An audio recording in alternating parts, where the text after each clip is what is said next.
Hello everyone. आज के इस वीडियो के माध्यम से हम समझने वाले हैं प्रकाश तरंगों को। प्रकाश तरंगें क्या होती है एवं उनकी प्रॉपर्टी मतलब उनके गुण क्या क्या होते हैं। तो समझते हैं आज के इस वीडियो में हम किसे प्रकाश तरंगे, जिसको हम क्या बोलते हैं, लाइट वेव। प्रकाश तरंग, लाइट वेव। तो जैसा कि हमने प्रीवियस वीडियो में ध्वनि तरंगों के बारे में समझा था, साउंड वेव्स के बारे में।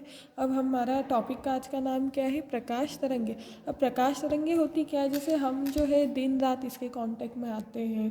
हमारा जो सूर्य है, सूर्य से जो किरणें निकल रही है वो एक तरीके की प्रकाश तरंगे ही है।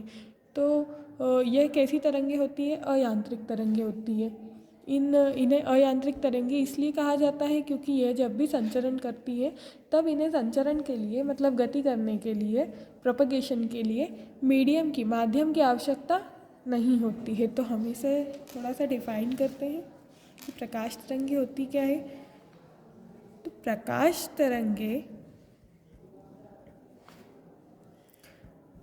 तरंग के संपर्क में हम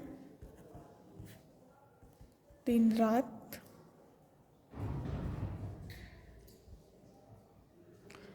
रात है। यह तरंग एक प्रकार की अयांत्रिक तरंग है। अब अयांत्रिक तरंग का मतलब मैं पहले ही डिस्क्राइब कर चुकी हूँ। अयांत्रिक तरंग किसको बोलेंगे, जिसको गमन करने के लिए माध्यम की आवश्यकता नहीं है, मतलब ये वैक्यूम में, निर्वात में भी क्या कर सकती है, ट्रैवल कर सकती है यह तरंग, क्योंकि इसे संचरित होने के लिए माध्यम की आवश्यकता नहीं होती है।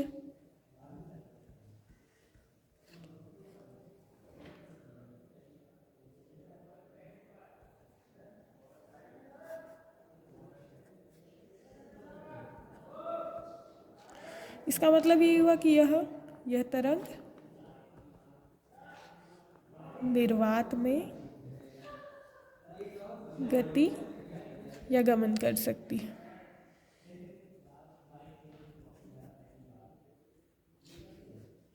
साथ ही साथ में अब एक और चीज़ है कि जहाँ पे भी रिजिड सपोर्ट होगा, दृढ़ आधार होगा, ये यहाँ पे भी गति कर लेगी। तो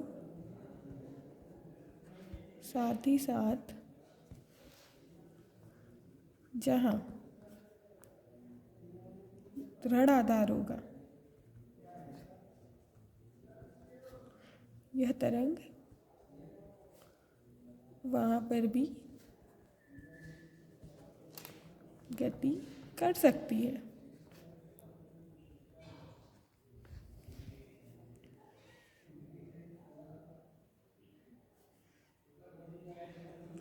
तो इस प्रकार से यह तरंग किसमें गति करेगी, तो यह तरंग ठोस एवं इसमें द्रव, ठोस एवं द्रव पदार्थों में गति करती है।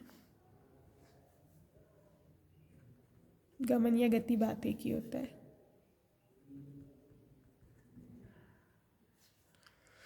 अब गैसों में ये नहीं कर सकती है क्योंकि गैसों में दृढ़ आधार का मिल पाना थोड़ा मुश्किल होता है। तो जो प्रकाश तरंग होती है वो गैसों में गति नहीं कर पाती। गैसों में दृढ़ आधार मतलब एक रिजिड सपोर्ट का मिल पाना कैसा होता है, थोड़ा मुश्किल होता है।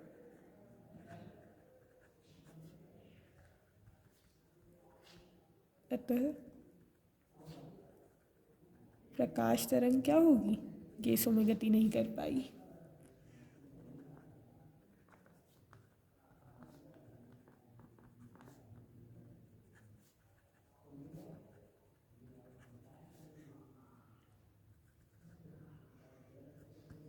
अब चूंकि प्रकाश तरंग के बारे में पहले बता चुकी हूँ, ये कैसी है, एक प्रकार की अयांत्रिक तरंगे। साथ ही साथ में जब इसका संचरण की बात होती है तो ये किस तरीके से गमन करती है, श्रृंग व गर्त के रूप में। श्रृंग और गर्त को मैं अपने पुराने लेक्चर में डिस्क्राइब कर चुकी हूँ, श्रृंग और गर्त क्या होते हैं।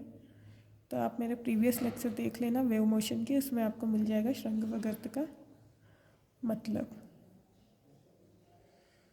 ये होता है श्रृंग और ये होता है गर्त। अब इसका संचरण कैसे होता है, श्रृंग व गर्त के माध्यम से हो रहा है, ठीक है। और ये प्रकाश तरंगे क्या है, एक तरीके से विद्युत चुंबकीय तरंगों का ही रूप होती है। तो चूंकि इसमें श्रृंग और गर्त का महत्व है तो क्या होगा, इसमें घनत्व की तो प्रधानता होगी नहीं, और साथ ही साथ में इसमें क्योंकि श्रृंग व गर्त बन रहे हैं तो ये एक प्रकार की क्या हो जाएगी, ये एक प्रकार की अनुप्रस्थ तरंग हो जाएगी। तो लिख लेते हैं हम,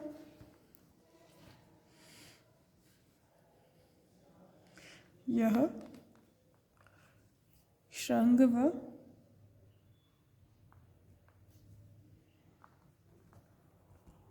गर्त के रूप में गति करती है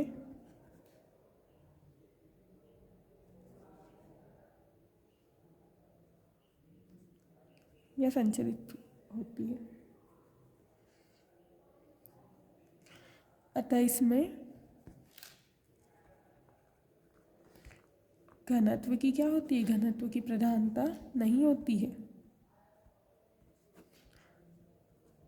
तो ये आपको ऑब्जेक्टिव में पूछ सकते हैं कि प्रकाश तरंग में अगर कोई सी भी प्रकाश तरंग माना किसी माध्यम से निकल रही है, पहली बात तो माध्यम की आवश्यकता है ही नहीं इसमें, बट सपोज तुमको एक दे दिया सिचुएशन कि प्रकाश तरंग कहीं से निकल रही है, तो वहाँ पे घनत्व की प्रधानता है या नहीं, या फिर आपको एक क्वेश्चन में न्यूमेरिकल में डाल सकते हैं कि डेंसिटी क्या रही होगी जब किसी भी मीडियम से प्रकाश तरंग निकली। तो चूँकि माध्यम पर तो ये निर्भर नहीं कर रही है, और माध्यम पर निर्भर नहीं कर रही है मतलब इसका घनत्व से भी कोई लेना देना है ही नहीं। तो प्रकाश तरंग का घनत्व से कहीं लेना देना नहीं है, तो उस समय में आपको ये लॉजिकल चीज़ें ध्यान में रखनी है, क्योंकि क्वेश्चन जब भी आएगा हमारा घुमा फिरा के बनेगा। तो ये इसमें घनत्व की प्रधानता नहीं होती है, और साथ ही साथ में यह क्या होती है, यह एक विद्युत चुंबकीय तरंग है।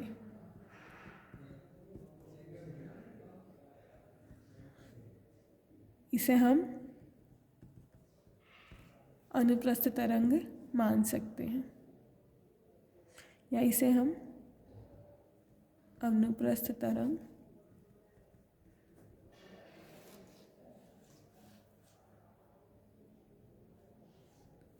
इसे हम बोल सकते हैं कि यह एक प्रकार की क्या है, अनुप्रस्थ तरंग है। इसे हम अनुप्रस्थ तरंग का एक प्रकार मान सकते हैं। ये आपको दिख नहीं रहा होगा, मैं थोड़ा सा इसे बढ़ा देती हूँ, प्रकार मान सकते हैं।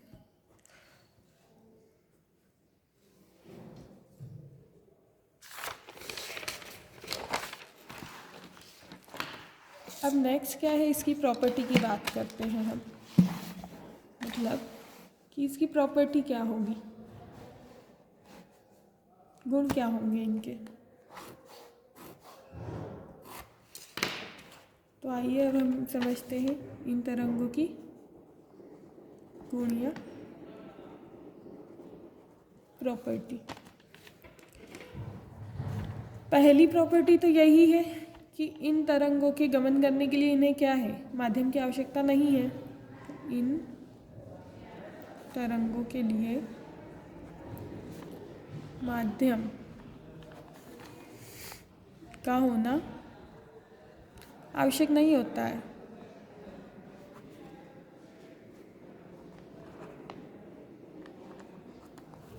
दूसरा, जैसे कि अभी मैंने एक तरंग आपको ड्रॉ करके बताई थी, प्रकाश तरंग, तो प्रकाश तरंगों का संचरण किस रूप में हो रहा है, श्रृंग व गर्त रूप में हो रहा है। तो ये इसकी प्रॉपर्टी भी है, इन तरंगों का संचरण श्रृंग व गर्त के रूप में होता है।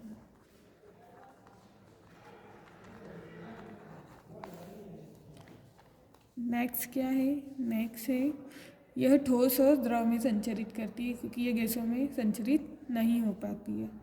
तो यह तरंगे ठोस व द्रव में संचरित होती है। यह एक कैसी है? अभी बताया, श्रृंग और गर्त के रूप में संचरित हो रही है। तो यह क्या है? यह तरंगे अनुप्रस्थ तरंगे होती हैं।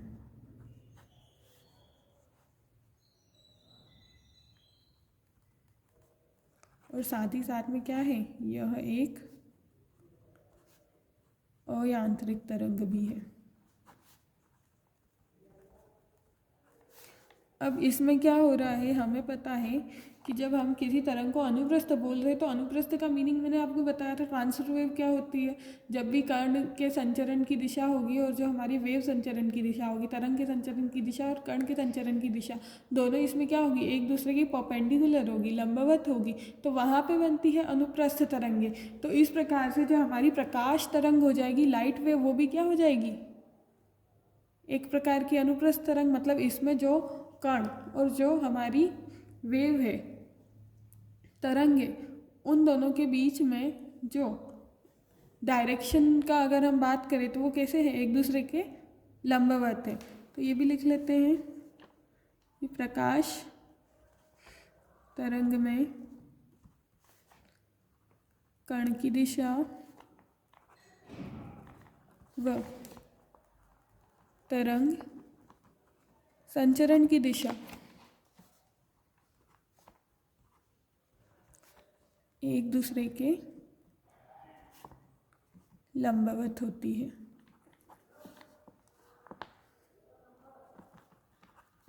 और इसी कारण से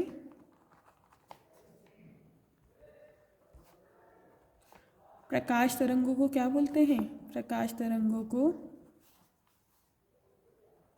अनुप्रस्थ तरंग या ट्रांसवर्स वेव बोला जाता है।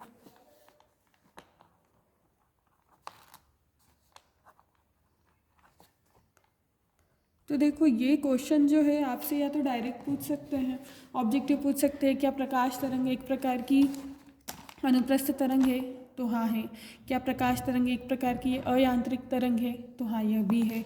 क्या प्रकाश तरंगों में ऑब्जेक्टिव किस सेंस में बन सकते हैं? तो यहाँ पे ये पूछ सकते हैं कि क्या प्रकाश तरंग जो है श्रृंग व गर्त के रूप में गति करती है? तो हाँ, करती है। क्या प्रकाश तरंग जो है वह विद्युत चुंबकीय तरंग के रूप में गति कर सकती है? तो हाँ, करती है, क्योंकि प्रकाश तरंग क्या है? एक विद्युत चुंबकीय तरंग ही है। तो ऑब्वियसली वो विद्युत चुंबकीय तरंग के सारे नियमों का पालन करेगी। और साथ ही साथ में क्या प्रकाश तरंग में माध्यम की आवश्यकता होती है? तो ज़रूर होती है। नहीं होती है। प्रकाश तरंगों में माध्यम की आवश्यकता नहीं होती है।